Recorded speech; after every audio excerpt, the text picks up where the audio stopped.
नजर डालते हैं अब तक की हेडलाइंस पर।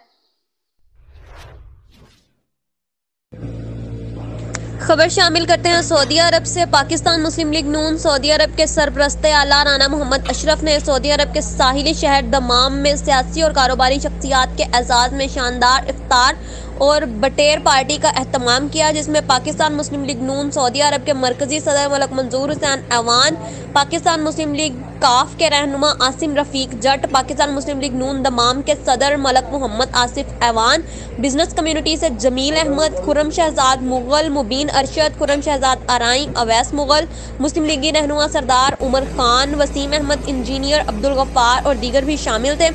आखिर में राना मोहम्मद अशरफ ने तमाम अफराद का शुक्रिया अदा किया। पाकिस्तान मुस्लिम लीग नून के मरकजी सदर मलक मंजूर हुसैन ऐवान ने कहा कि रमज़ान इबादतों का महीना है। अल्लाह पाक हमें इबादत करने की तौफीक अता फरमाए और हम गुनाहगारों के गुनाहों को बख्श दे। रिपोर्ट कर रहे हैं हसन बुखारी।